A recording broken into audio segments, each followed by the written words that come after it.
Good morning, नमस्कार सभी को। आज हम जुलाई मंथ के करंट अफेयर के बारे में बात करेंगे। जुलाई मंथ में तो बेटा जो हमारा करंट अफेयर करने का व्यूज आया है, जो कॉन्सेप्ट होगा वो कैसे करेंगे, तो करंट अफेयर के साथ साथ जो हम बात करेंगे वो प्लस में करेंगे कॉन्सेप्ट की, कि कॉन्सेप्ट का मतलब क्या हुआ। कॉन्सेप्ट का अर्थ है कि किस तरह से आप किसी भी करंट अफेयर को आसानी से याद कर सकते हो। जैसे बच्चे वन लाइनर अप्रोच करते हैं तो वन लाइनर अप्रोच में सिर्फ एक ही आंसर याद रहता है, उसके बारे में दूसरी कोई इंफॉर्मेशन नहीं मिलती और दूसरा उसको याद करना बड़ा मुश्किल हो जाता है। ऐसी ऐसी 100 बातें जब दिमाग में आ जाती हैं तो किसका क्या अर्थ था, क्या मतलब था, वो चीजें हमें याद नहीं रहती। तो करंट अफेयर को याद करने का सबसे बेस्ट टेक्निक यही है कि उसकी बैकग्राउंड में जाइए, उसका पता कीजिए, उसका ऐसा क्यों किया गया है, उसका ऐसा डेट, अगर कोई सन आया है, ईयर्स आया है तो ऐसा क्यों लिखा गया है, उसके बारे में, सब चीजों के बारे में आपको पता होना चाहिए। तो आइए हम बात करते हैं जुलाई के बारे में कि जुलाई का जब स्टार्ट होती है 1 जुलाई। अगर मैं 1 जुलाई की बात करता हूं तो 1 जुलाई को बहुत सारे इंपॉर्टेंट डेज स्टार्ट हो जाते हैं हमारे क्वेश्चन से।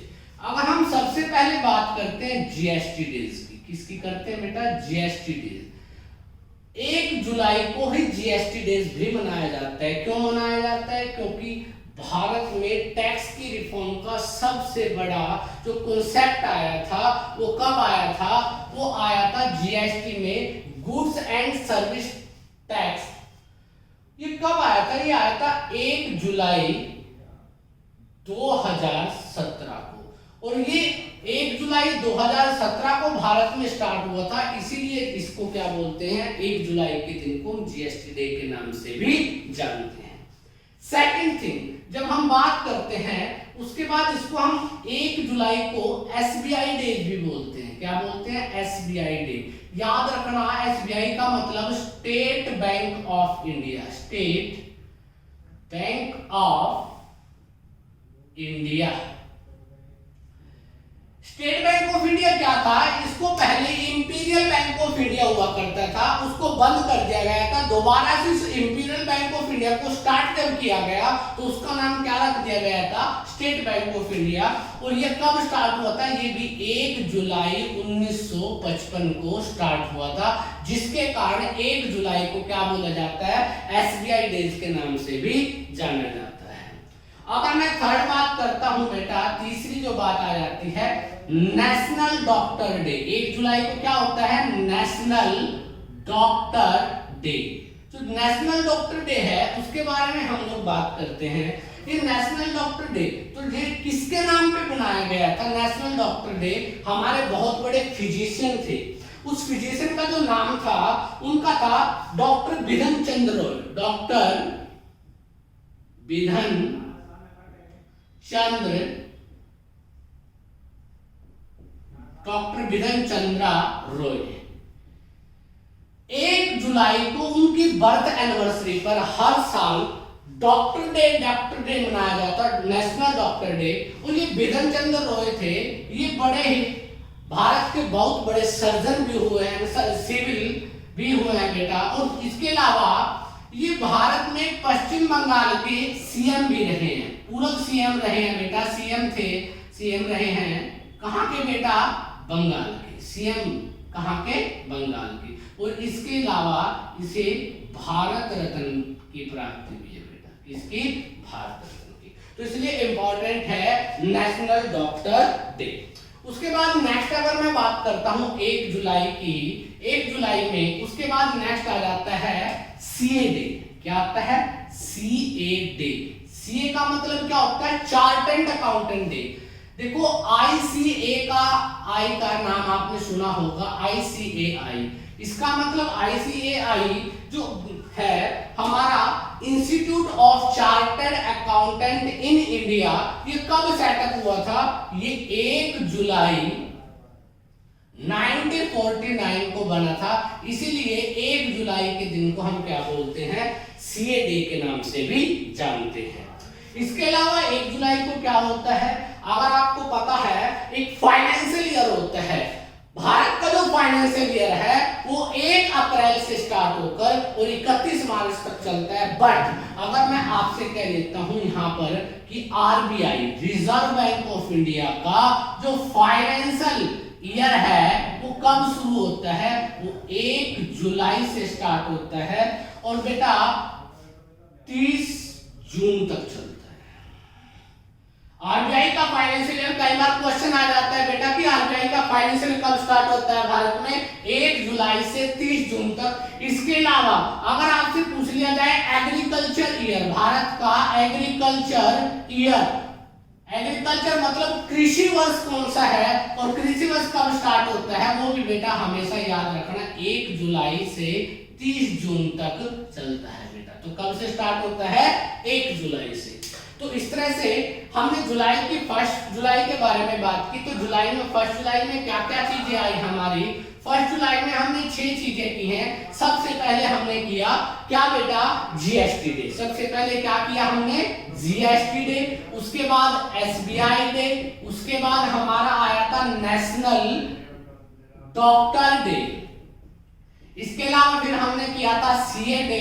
फिर बेटा आरबीआई का फाइनेंशियल ईयर। फिर हमने बेटा एग्रीकल्चर का फाइनेंशियल ईयर। ये कब स्टार्ट होता है, 1 जुलाई को हमारे सभी स्टार्ट होते हैं। तो अब हम बात करते हैं जुलाई और जून के कुछ रिलेटेड क्वेश्चन जो बड़े इंपॉर्टेंट है आपके एग्जाम पॉइंट ऑफ व्यू से। जैसे अगर हम बात करते हैं सबसे पहले कि सबसे पहला हमारा क्वेश्चन स्क्रीन पे लिखा हुआ है। सबसे पहले क्वेश्चन में आया है कि यूपी का एक राज्यपाल है, यूपी के राज्यपाल का नाम क्या है बेटा, आनंदीबेन पटेल। आनंदीबेन पटेल को राज्यपाल के रूप में किस राज्य का अतिरिक्त प्रभार बनाया गया है। जो आनंदीबेन पटेल है बेटा वो यूपी का तो गवर्नर है ही है, इसके अलावा उसको एक अन्य राज्य का भी बनाया गया है, वो किस राज्य का है। तो बात आ जाती है बेटा कि यहाँ पर वर्ड आया यूपी के राज्यपाल के बारे में। तो सबसे पहले राज्यपाल के बारे में बात करते हैं। बेटा भारत में इस समय टोटल 28 स्टेट हैं, 28 स्टेट। और 28 स्टेट में बेटा इसके अलावा क्या है, 8 यूनियन टेरिटरी है। यूनियन टेरिटरी कितनी है, 8। पहले 7 हुआ करती थी, एक को बंद कर दिया गया, 2 और ऐड हो गई जे एंड के, और 29 राज्यों में से एक राज्य कम कर दिया गया जम्मू एंड कश्मीर को। अब भारत में 28 स्टेट हैं और 8 क्या है, यूटी। और 8 यूटी को 2 पार्टों में बांटा गया बेटा। एक पार्ट का नाम है, इसमें 3 यूटी है बेटा, और दूसरे में क्या है, 5 यूटी। तो जो 3 यूटी का पार्ट है, 3 यूटी है, और यूटी को बेटा हम यूनियन टेरिटरी के नाम से जानते हैं। इसमें 3 यूटी कौन सी है, ये वो यूटी है बेटा जिसमें विधानसभा है, लेजिस्लेटिव असेंबली।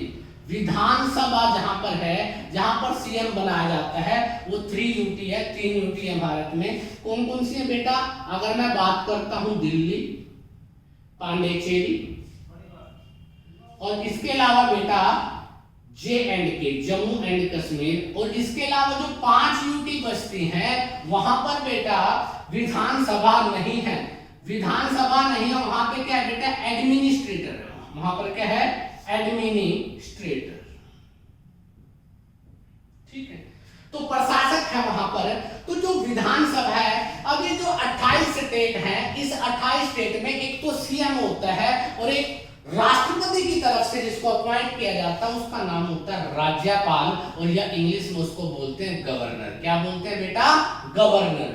तो 28 राज्यपाल है बेटा और यह है गवर्नर। और जो यूटी है, ये 3 यूटी में क्या होता है, उपराज्यपाल होता है। क्या होता है बेटा, उपराज्यपाल होता है, और यहाँ पर राज्यपाल आपका नहीं होता बेटा। तो 8 यूटी में से 3 यूटी ऐसी है जिसमें उपराज्यपाल है, और जिसको उपराज्यपाल के बारे में पता है उसको बेटा लेफ्टिनेंट गवर्नर भी बोलते हैं। बट ये किस में आता है, 3 यूटी। और 3 यूटी कौन कौन सी है, दिल्ली है, पांडिचेरी है, जम्मू एंड कश्मीर है। इसके अलावा 5 यूटी ऐसी हैं जहां पे विधानसभा नहीं है, और वहां पर बेटा एडमिनिस्ट्रेटर ही क्या करता है, वहां पर सारा कार्यभार देखता है। तो इसी तरह से किस राज्य में, तो अब आपके पास फर्स्ट का क्वेश्चन का आंसर आता है, यूपी के राज्यपाल आनंदीबेन पटेल को राज्यपाल के रूप में किस राज्य का अतिरिक्त भार दिया गया? तो यहां पर सबसे बड़ा आंसर आता है बेटा, किसका आ जाता है? एमपी में, मध्य प्रदेश का बेटा आंसर क्या आ जाता है? एमपी के बारे में बात आ जाती है। तो एमपी में ऐसा क्या कारण हुआ कि उन्होंने दूसरे राज्य के राज्यपाल को वहां पर काम करने के लिए चयनित करना पड़ा? बेटा वहां का जो एमपी का जो राज्यपाल है वो है लालजी टंडन। लालजी टंडन, ये जो लालजी टंडन है ये अभी बीमार चले हुए हैं और जिसकी वजह से यूपी के राज्यपाल को वहां का अतिरिक्त भार दिया गया है। तो हमारे बात समझ आ गई बेटा कि हमने यहां से एक क्वेश्चन एक परंतु उससे रिलेटेड बहुत सारी जानकारी जो आपकी एग्जाम पॉइंट ऑफ व्यू से आपके लिए मददगार साबित होंगी। इस समय कितने स्टेट है भारत में? 28 स्टेट है। यूनियन टेरिटरी कितनी है? 8, जिसमें 3 यूनियन टेरिटरी ऐसी है जिसमें विधानसभा है और 5 यूनियन टेरिटरी ऐसी है जिसमें विधानसभा नहीं है। और जहां पर विधानसभा होती है वहां राष्ट्रपति के रूप में कौन कार्य करता है? वहां राष्ट्रपति का संयोजक कौन होता है? वहां पर उप राज्यपाल होता है जिसे लेफ्टिनेंट गवर्नर भी बात करते हैं। और राज्यपाल में बेटा बाकी जो 28 स्टेट है वहां पर क्या है? तो इस क्वेश्चन का जो आंसर था अतिरिक्त राज्यपाल का भार किसने संभाला है बेटा? क्वेश्चन में आ सकता है आनंदीबेन पटेल के, और जो गुजरात से बिलोंग करते हैं बेटा। और लालजी टंडन जो अभी बीमार हैं, जो एमपी के राज्यपाल थे, उसका अतिरिक्त कार्यभार किसने संभाला है? आनंदीबेन पटेल ने। अब उसके बाद हमारे पास नेक्स्ट सेकंड क्वेश्चन आ जाता है। सेकंड क्वेश्चन के बारे में बात करते हैं, बड़ा अच्छा और इंपॉर्टेंट क्वेश्चन है। अब सेकंड क्वेश्चन में बात की है, सेकंड क्वेश्चन के बारे में अगर हम बात करते हैं तो सेकंड क्वेश्चन में बात किसकी आई है यहां पर देखते हैं।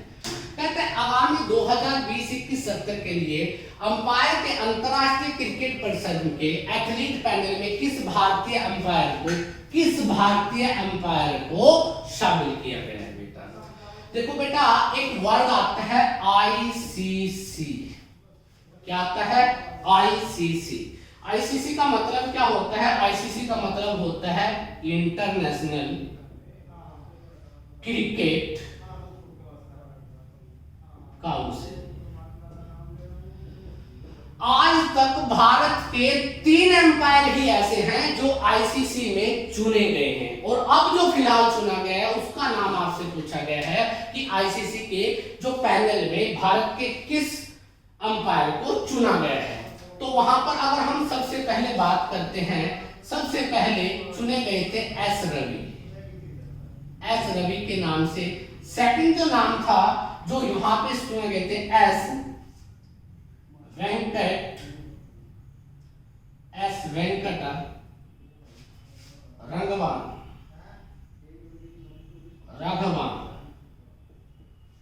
और थर्ड जो अभी लेटेस्ट है, जिनका नाम क्या है बेटा? जिनका नाम है नितिन मेनन। जिनका नाम क्या है? नितिन मेनन। आज तक भारत के 3 अंपायर ही आईसीसी में चुने गए हैं। पहले चुने गए थे एस रवि, उसके बाद एस वेंकटा, और अब क्या है? नितिन मेनन को चुना गया है भारत के किसमें बेटा? अंपायर में। और किस बोर्ड में? आईसीसी इंटरनेशनल क्रिकेट बोर्ड में पहली बार या तीसरी बार इस व्यक्ति को चुना गया है। तो इसके अलावा अगर हम नेक्स्ट क्वेश्चन के बारे में बात करते हैं, अब देखिए पशुधन मालिकों से गाय का गोबर, किसका गोबर बेटा? गाय के गोबर के खरीद के लिए एक योजना चलाई गई है। कौन सी योजना है? गोधन न्याय योजना। कौन सी योजना है बेटा? गोधन गाय योजना। बेटा ये गोधन गाय योजना है, ये गोधन गाय योजना किस राज्य ने आरंभ किया? आपसे ये क्वेश्चन में पूछा गया है। तो बेटा अगर आप लोगों के दिमाग में आ जाता है जब गाय का नाम आता है तो आपको लगता है कि गाय किससे बेटा? धर्म से संबंधित बात हो रही है। माइंड में आता है कि जहां पर जिस राज्य में बीजेपी की गवर्नमेंट होगी तो सबसे ज्यादा आंसर बच्चों के आ जाते हैं कि यूपी, उत्तर प्रदेश। नहीं, ऐसा नहीं है बेटा। तो ये योजना कहां से स्टार्ट हुई है? ये योजना हुई है छत्तीसगढ़ बेटा। छत्तीसगढ़ में बेटा ये योजना स्टार्ट की गई है, छत्तीसगढ़। अब छत्तीसगढ़ में बेटा आपको पता होगा बेटा, जिस बच्चे को इंग्लिश में नहीं पता बेटा, गाय के गोबर को कॉ डंग बोलते हैं। क्या बोलते हैं? कॉ डंग के बारे में किया गया है। छत्तीसगढ़। और जब छत्तीसगढ़ में है बेटा तो किसने किया है, यहाँ का प्राइम सीएम कौन है और यहाँ का बेटा गवर्नर कौन है, उस दोनों के बारे में हमारे पास बात आती है बेटा। तो अब इसके साथ साथ हम नेक्स्ट बात करते हैं बेटा कि जो यहाँ का गवर्नर है तो उस गवर्नर के बारे में सीएम कौन है यहाँ का बेटा, भूपेश, छत्तीसगढ़ का भेगा भूपेश बघेल यहाँ के क्या है बेटा, सीएम है। अगर गवर्नर की बात करें तो उनका नाम है बेटा अनुसुईया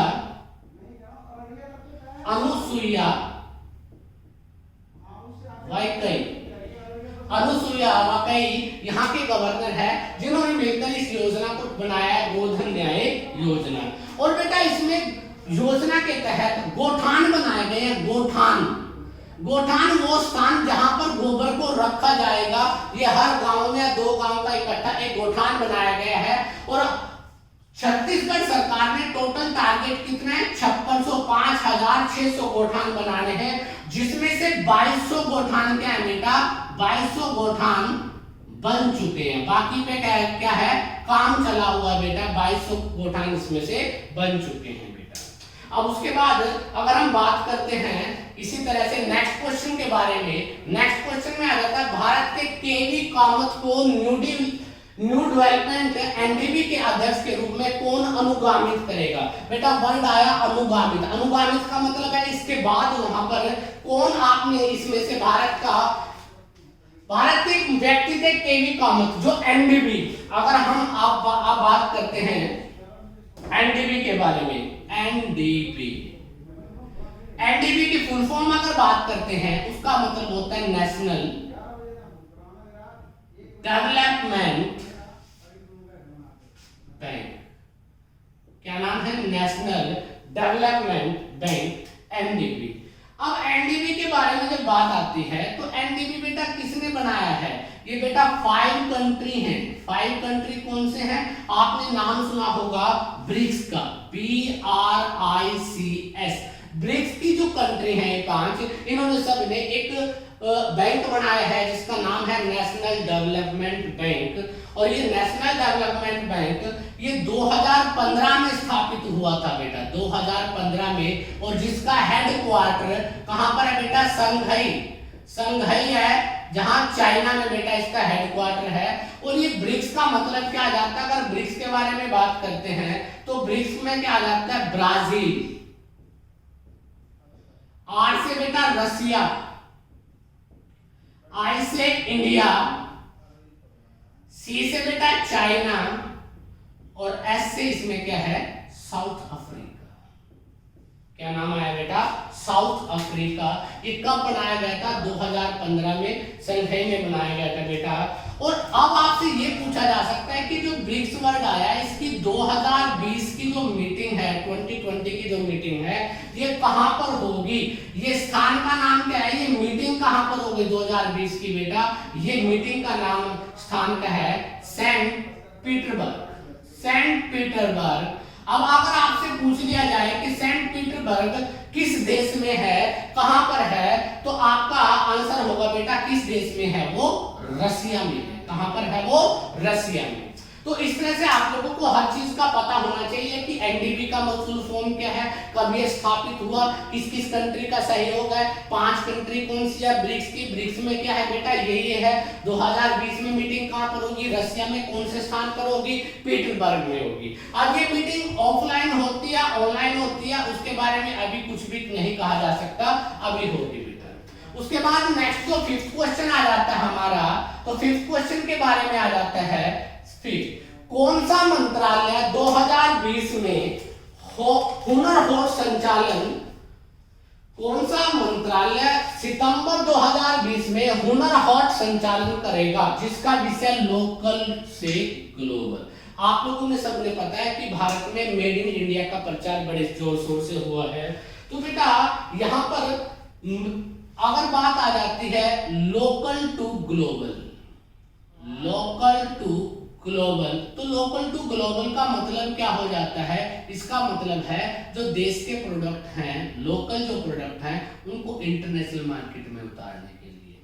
तो तो बेटा ये किसने कौन से मंत्रालय ने हुनर हाट का, अब यहाँ पर वर्ड आया हुनर हाट।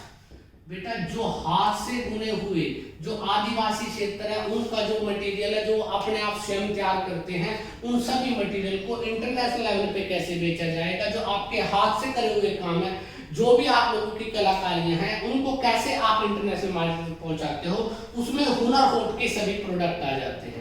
तो बेटा किस मंत्रालय ने किया है, ये मिनिस्ट्री ऑफ माइनॉरिटी अफेयर है बेटा, ministry of minority affair. Hindi में अगर बात करें इसको बोलते हैं अल्पसंख्यक मामलों का मंत्रालय। क्या बोलते हैं? अल्पसंख्यक मामलों का मंत्रालय। इसके द्वारा बेटा क्या हुआ, आपकी बार यहां पर क्या किया जा गया है, क्या कौन सी योजना शुरू की गई है बेटा, लोकल से ग्लोबल। कौन सी? लोकल से ग्लोबल। तो उसके बाद नेक्स्ट आ जाता है बेटा न्यू प्रेसिडेंट ऑफ मलावी। अब 6 जो क्वेश्चन है, मलावी के नए राष्ट्रपति कौन है बेटा। किसी का राष्ट्रपति कब पूछा जाता है, जब कोई चीज चर्चा में होती है। तो अभी वहां पे राष्ट्रपति के इलेक्शन में, तो जिसकी वजह से बेटा वहां पर बात आई थी। तो बेटा यहाँ पर अगर बात करते हैं, हिंदी में अगर लिखते हैं तो मलावी है। कौन सा कंट्री है बेटा? मलावी। अगर पूछ लिया जाए किस एरिया का बेटा, साउथ अफ्रीका का एक देश है बेटा, साउथ अफ्रीकन है बेटा ये कंट्री। कौन सी कंट्री है बेटा? ये अफ्रीकन कंट्री है, साउथ अफ्रीकन नहीं, अफ्रीकन कंट्री है बेटा ये अफ्रीकन कंट्री का एक देश है मलावी। और किसी भी देश की चर्चा होती है तो वहां पर 3 बातें हमेशा याद रखनी है। एक तो वहां की मुद्रा, दूसरा वहां का बेटा याद रखना है राजधानी क्या है, और तीसरा बेटा वहां का राष्ट्रपति जो भी बना है उसके बारे में आपको पता होना चाहिए, राष्ट्रपति कौन है। अगर मैं मुद्रा की बात करता हूं तो बेटा इसको अपने अपने प्रोनाउंसिएट करते हैं क्वाचा। अगर हम लोग पढ़ते हैं वहां पर पता नहीं क्या बोलते हैं इसको, हम लोग इसको क्वाचा बोलते हैं। क्या बोलते हैं बेटा? क्वाचा। अगर राजधानी की बात करते हैं तो राजधानी वहां की क्या है बेटा? लिलोंगवे।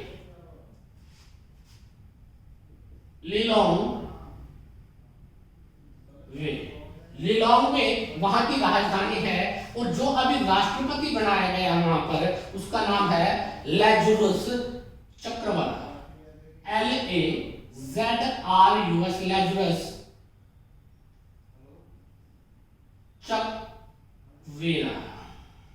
लैज़रस चकवेरा अभी जो वहां के राष्ट्रपति चुने गए हैं।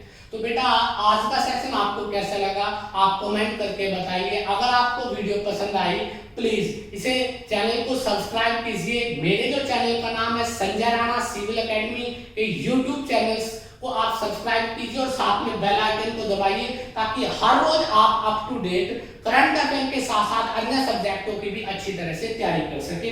Thank you, a lot of thanks, all the best।